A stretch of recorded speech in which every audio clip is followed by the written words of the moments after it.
Kalau cintanya karena mungkin kebawa orang tua ya, orang tua, kakek nenek. Jadi waktu itu begitu saya punya anak satu, sudah diwanci-wanci celengane itu ya ning bang mesti diduduti. Kalau diwujudkan ternak itu insya Allah tidak. Akhirnya waktu itu konsep saya hanya karena belum punya untuk sendiri ya, maksudnya untuk di ternak sendiri. Jadi konsep saya hanya nitipkan atau gaduh kalau di sini, digaduhkan seperti itu. Setelah selang berapa tahun kebetulan yang kami titipin gaduh itu sakit, akhirnya dikembalikan ke sini.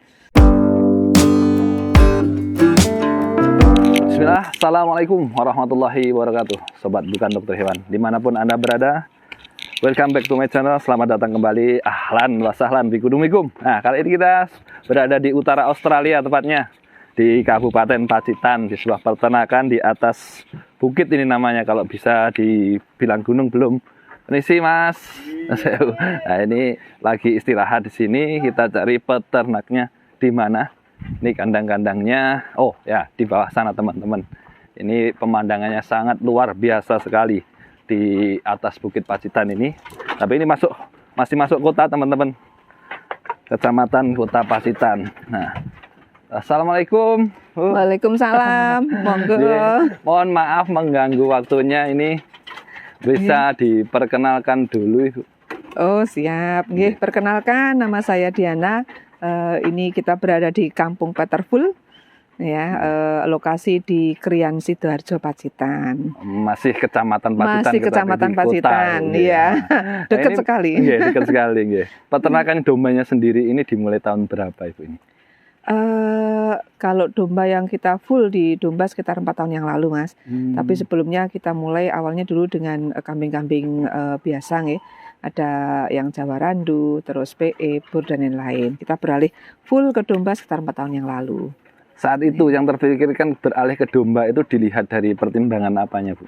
Banyak faktor dan pertimbangannya Mas ya. Yang pertama awalnya karena kita petani itu kan pengennya kalau jual itu kan mesti untung ya kan, dan ternyata pada waktu kita jual kambing terus PE dan lain-lain kita mesti kalah di harga lah karena tidak ada standar khususnya. Ya, tidak ada standar khususnya, harus berat berapa, usia berapa, seperti itu. Kadang kita angan-angannya 1 tahun sudah bisa panen, ternyata belum kan itu. Nah, terus kita beralih ke domba karena kita ternyata jualnya kita pasti kiloan. Di domba, gitu. Terus otomatis kalau di kiloan kita sebagai peternak itu kan sudah ngenangan, sak meniki berarti sekian, nanti akan kita dapatkan sekian kan gitu. Kalau yang di sini keseluruhan dijual kiloan semacam itu ada yang jogrok juga? Ada yang jogrok. Jadi kalau kita di bawah 6-7 bulan itu kita biasanya masih di posisi kiloan. Tapi kalau sudah walaupun 6-7 bulan ada beberapa yang punya kami itu sudah hamil ya, itu masuknya ke jogrok. Jogrok semua kayak semacam seperti ini. Seperti ini. Ini kan kebetulan nih breedingan kita sendiri ya. Posisi juga sudah mulai hamil nih kayaknya 1 bulan 2 bulan lah. Itu biasanya kalau sudah masuk ke laktasi biasanya kita jogrokan. Di awal dulu kandangnya itu juga sebesar ini, ada beberapa plong di sini ya. Ini 1, 2, 3, 4, 5. 5 plong itu atau seperti apa? Sebelum domba berarti di kambingnya? Iya. Kalau di kambingnya? Di kambing dulu yang di kandang yang besar itu dulu. Yang di sana yang di situ itu ya. Nah, itu dulu kita ada hadap-hadapan, ada 2 lokal hadap-hadapan khusus untuk kambing lokal PE, tapi tidak komunal ya, karena kalau kambing PE itu kan mintanya disekat-sekat satu-satu itu ya. Terus habis itu kita uji coba pakai domba yang sebelah kiri itu, uji coba waktu itu kita 10 domba betina sama 1 jantan. Habis itu yang PE dan lain-lain kita keluarkan semua, akhirnya baru bangun yang di bawah ini. Itu. Jadi ya bertahap, nggak bertahap, langsung. Iya.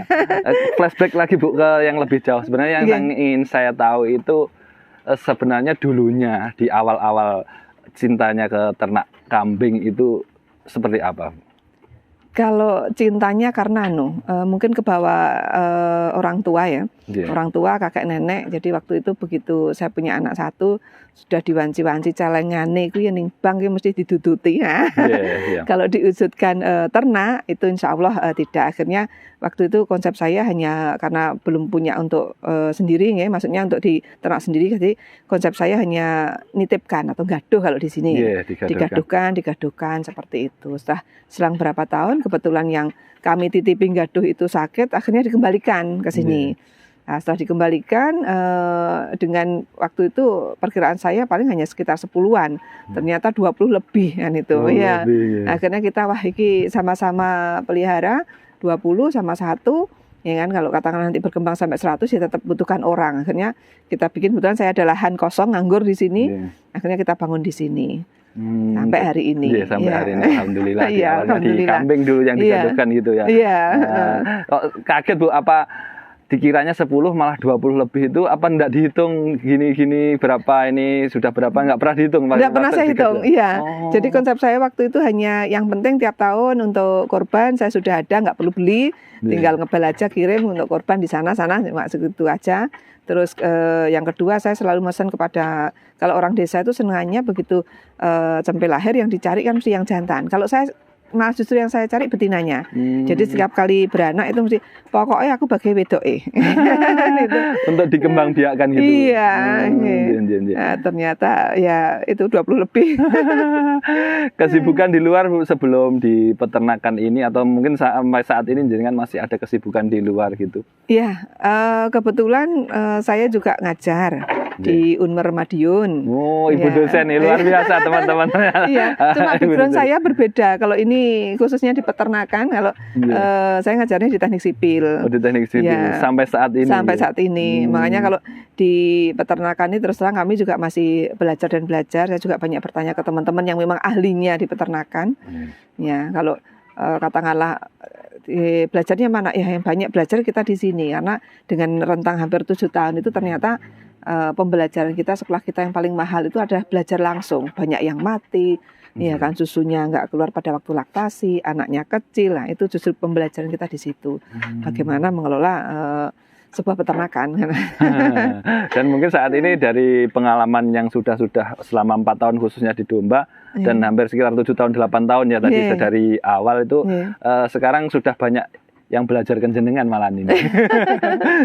Alhamdulillah banyak teman-teman yang juga main ke sini, bagaimana pengelolaannya biar, soalnya rata-rata saya kira sama teman-teman yang peternak itu kendalanya adalah pada waktu dia laktasi susunya tidak begitu keluar banyak, ya kan, otomatis cempenya juga tidak begitu sehat, ya kan, kecil-kecil. Terus bagaimana biar sehat. Ya ternak kita itu kita belajar bersama maksudnya. Kalau katakanlah belajar enggak, kita sama-sama belajar, monggo silahkan. Makanya saya selalu dengan teman-teman yang mau belajar ke sini silahkan. Yang penting jangan kaget karena lokasi kami agak di atas ya. Jadi harus olahraga dulu. Siap, seperti saya ini tadi juga ke sini dalam rangka untuk belajar juga.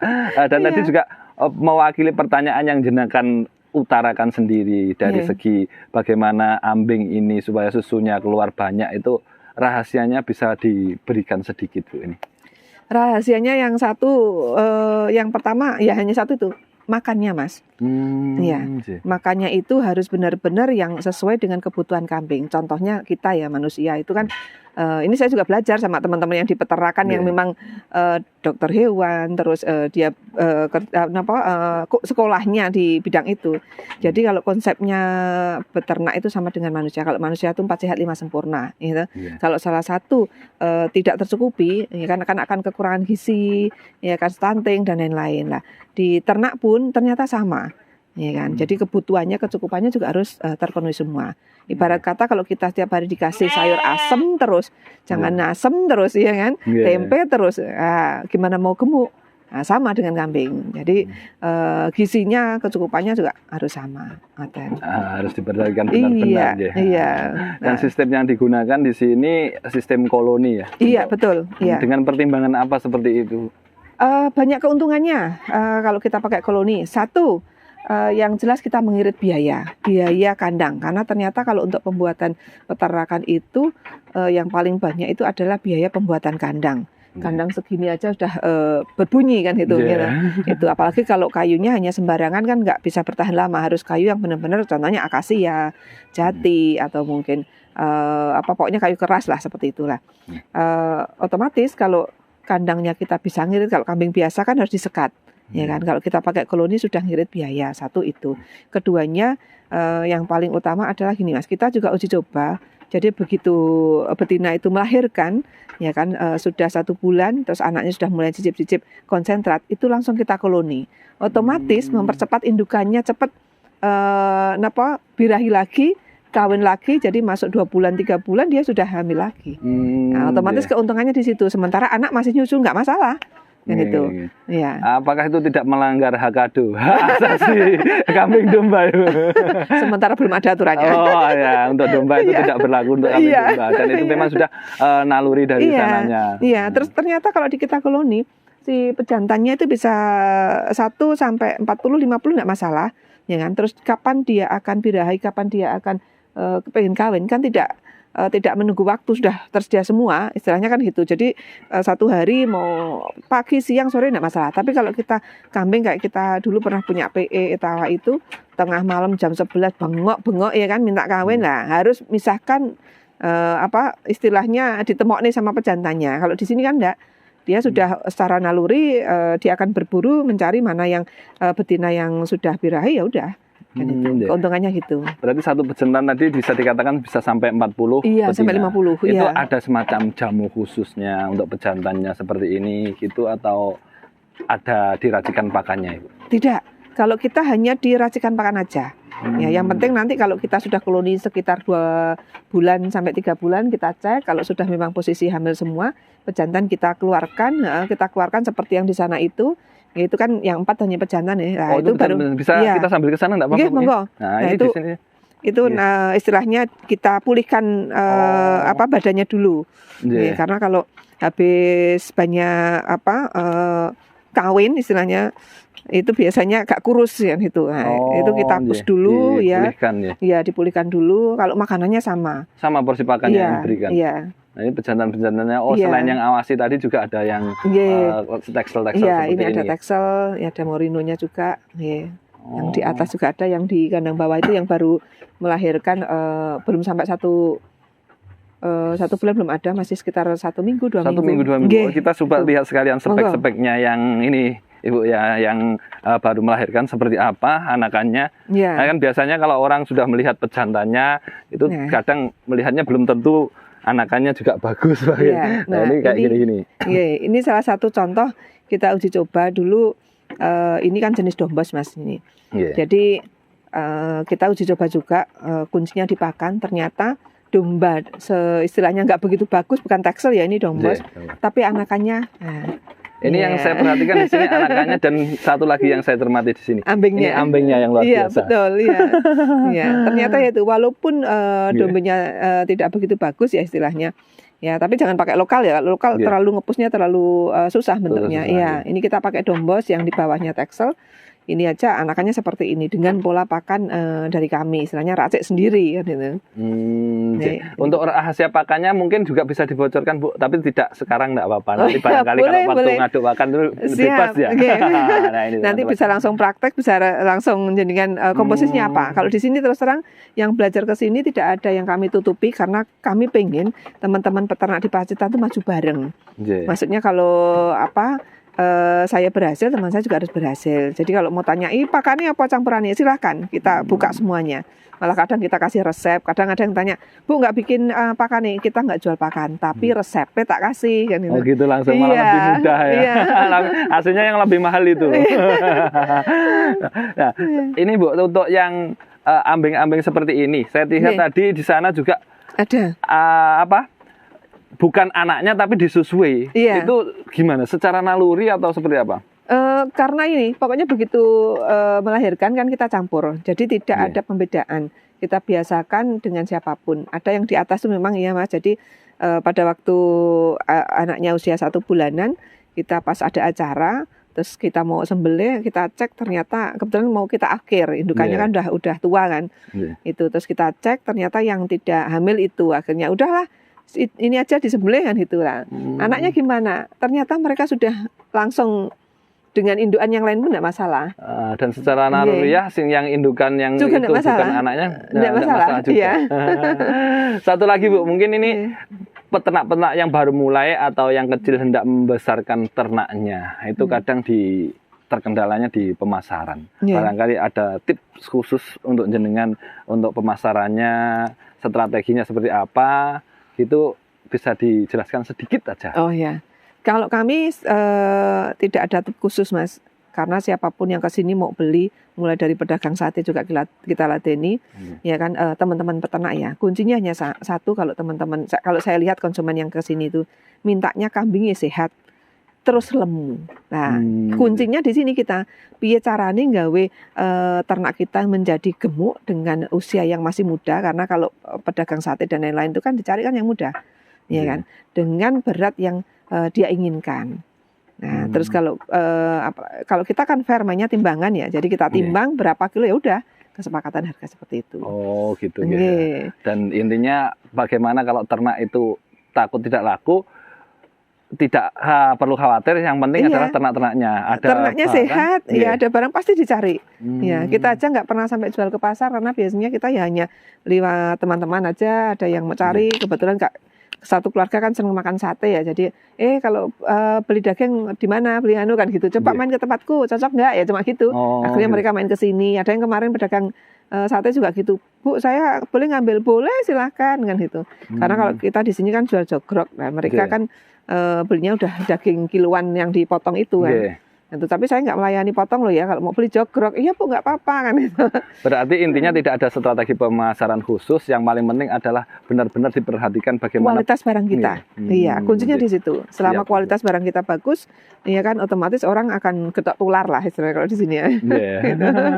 Barangkali ini Bu, mau lihat di atas? Monggo langsung ini sambil jalan kita barangkali jenengan ada yang disampaikan mahasiswa jenengan atau rekanan-rekanan jenengan di pendidikan, banyak yang menyaksikan itu supaya bersemangat untuk beternak gitu. Iya. Kuncinya satu, gunakan waktu luang sebaik mungkin. Ya. Terus yang kedua adalah nggak usah malu dengan pekerjaan apapun, yang penting halal. Kalau saya gitu, nggak usah sungkan, nggak usah istilahnya kok bludut campur karo wedhus ya. Nggak usah berpikiran seperti itu. Yang penting kita coba usaha sedini mungkin. Jadi kan kita nggak tahu ya nasibnya, kalau sama seperti saya usia sekian pensiun kan gitu ya. Nah istilahnya gue tabungan. Tabungan untuk masa depan. Iya, yang penting mau belajar dan belajar ya. Terutama untuk anak-anak mahasiswa, seringkali saya menanamkan kalau kamu nggak usah harus modal besar, yang penting niat. Kan itu, kalau cari pekerjaan susah, buka usaha sendiri yang bisa membuka lapangan pekerjaan. Amin. Ya terima kasih banyak Ibu ini atas waktunya, dan mohon maaf mengganggu. Mau lihat yang di sana mungkin, yang jumbo? Ya insya Allah nanti kita bisa di konten yang selanjutnya. Biar penasaran dulu. Ini saya potong dulu sampai di sini. Nanti kita tambahi yang lain, kita cari yang besar-besar. Nah itu teman-teman, mungkin dari satu konten ini mudah-mudahan bisa bermanfaat. Ini dari utara Australia. Nah, di sana itu tepatnya Australia. Ini di utaranya ya. Di Kabupaten Pacitan. Mudah-mudahan yang sedikit ini bisa bermanfaat, dan yang belum subscribe silahkan di-subscribe. Apabila Anda puas silahkan di-subscribe. Tidak puas silahkan tinggalkan komen supaya kita bisa memberikan yang terbaik di konten-konten yang selanjutnya. Terima kasih. Assalamualaikum warahmatullahi wabarakatuh.